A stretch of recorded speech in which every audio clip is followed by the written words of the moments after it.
ഇവിടത്തെ ലൈഫ് ഇന്ന് അല്ലെങ്കിൽ നാളെ. ഈ ഇരിക്കുന്ന എല്ലാവരുടെയും പ്രായം, ഈ സംസാരിക്കുന്ന എന്റെയും നിങ്ങളുടെയും നമ്മുടെ എല്ലാവരുടെയും പ്രായം മരിക്കാൻ പറ്റുന്ന പ്രായമാണ്.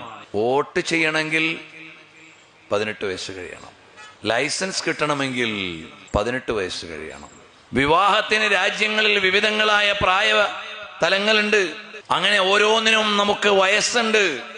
എന്നാൽ പ്രിയമുള്ളവരെ, നമുക്ക് വയസ്സ് നിർണിതമല്ല. ഏത് വയസ്സുകാരെയും എപ്പോഴും തേടിയെത്താവുന്ന യാഥാർത്ഥ്യമാണ്. وجاءت سكرة الموت بالحق ذلك ما كنت منه تحيد.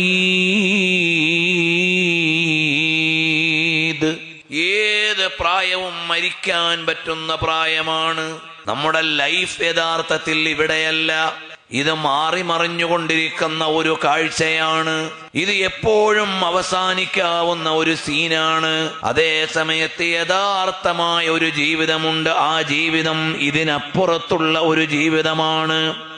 അവിടെ അവാർഡ് ലഭിക്കുന്നവർ ആരാണ്? അവിടെ റാങ്ക് ഹോൾഡേഴ്സ് ആരാണ്?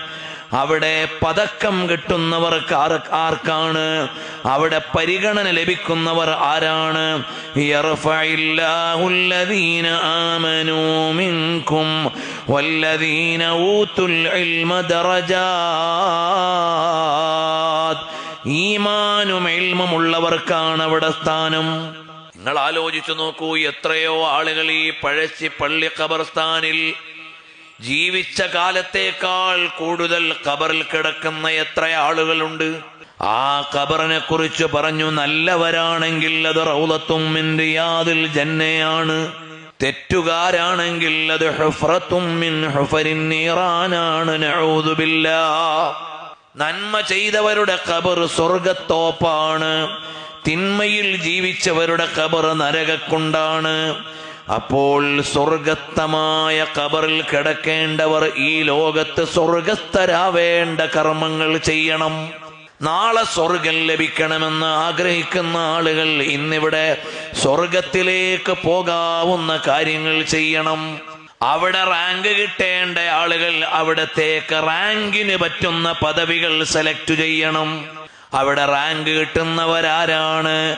ഒന്നാമതായി മുത്തഖീങ്ങൾക്കാണ് അവിടെ റാങ്ക് ഉള്ളത്. ശരിയായ മുത്തഖിയാകുന്നത് എപ്പോഴാണ്? അള്ളാഹുവിനെ അറിഞ്ഞുകൊണ്ട് ആരാധന ചെയ്യുകയും അള്ളാഹുവിനെ അറിയുകയും ചെയ്യുമ്പോഴാണ്. എന്റെ റബ്ബാരാണ്, പരിപാലകനാരാണ്, ഈ പ്രപഞ്ചത്തിന്റെ മുഴുവനും ഉടമസ്ഥനായ സർവ